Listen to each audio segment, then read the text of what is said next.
Hey, what's up, guys? A couple off-season updates. I want to let you know the Constitution is updated with the results of the league polls included in there. One of them being the regular season going from 18 weeks to 17. So the schedule changed a little bit. That is kind of out here on the Google Sheet too. You guys can take a look at that. But everything is all set up for a 17-week regular season with the NBA Cup in December, I think it is. Those 2 weeks surrounding that are now combined into one matchup week for our league, just like the All-Star break is. So we have about the same scheduled ending to the season, usually around, I want to say, the end of March. That'll be the same again. It's just 2 other weeks will be combined around the NBA Cup. The other part of this that I had to add was taking out the FBA Cup. That's no more.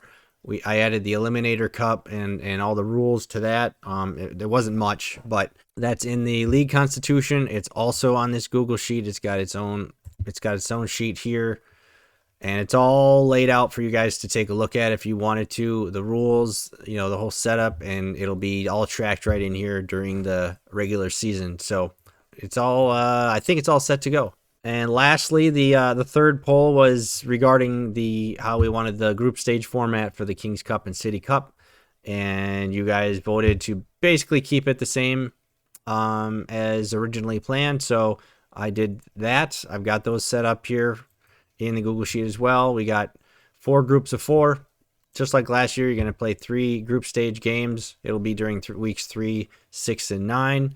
Top 2 teams from each group will make it into the knockout stage below. So the other thing I added to the Constitution was our new off-season trades and the rules regarding that. And they're very, very specific. They're very, very restrictive. It's in the Constitution, but just to give you a quick rundown of that, the only acceptable trades in the off-season are a 1-for-1 player-for-player.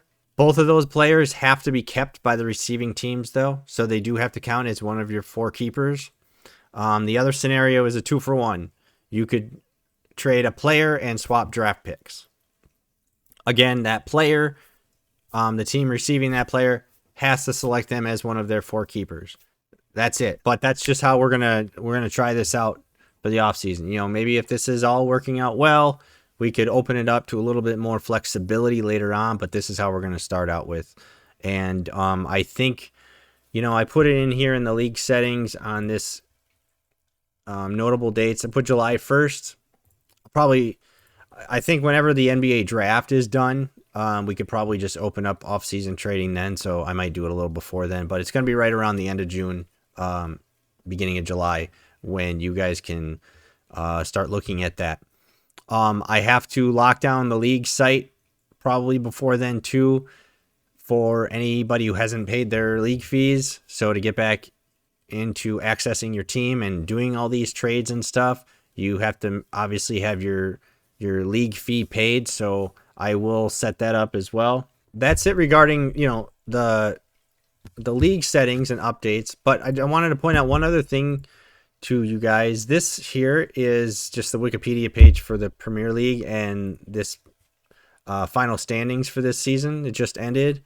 For those who may not follow the Premier League or European football at all, this is kind of where I got the idea of introducing the Kings Cup and the City Cup and actually having qualification be the year before. Tottenham Hotspur, they had an awful regular season this year. They finished 17th out of 20th. But what they did was they competed in the Europa League this season because they qualified for it last year. And that's sort of like the second tier, like underneath the Champions League. Just like our City Cup is sort of like the second tier under the Kings Cup. And so they battled in the Europa League and they actually won that this season, which gave them automatic qualification into the Champions League next year. And so the same applies in our league. If you win the City Cup, you automatically qualify into the Kings Cup the following season. And that's kind of, I'm just showing you where I got it from, where I got the idea from. I didn't come up with it myself. I'm just trying to mirror the way they do it over in Europe for these cup tournaments. And I think it's kind of nice because, you could be doing just awful in your regular season, but you could still be playing for something that carries over to the following season. So that's it. I got nothing else. Wanted to just cover those things quick for you. Thanks for watching if you did watch. And for the next few months, I basically just have to find replacement owners for our handful of orphan teams that we do have out there still. I did update our little league primer, tried to make it a little bit easier to understand while adding some more details to it.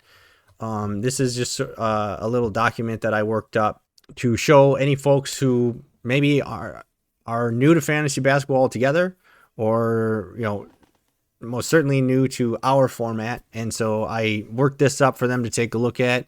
If you guys want to look at this at all and make sure it seems easy to comprehend for any newbies, let me know if you find anything maybe I should adjust or add or take out, and I can put this on the Discord and share this so you guys can all see it as well.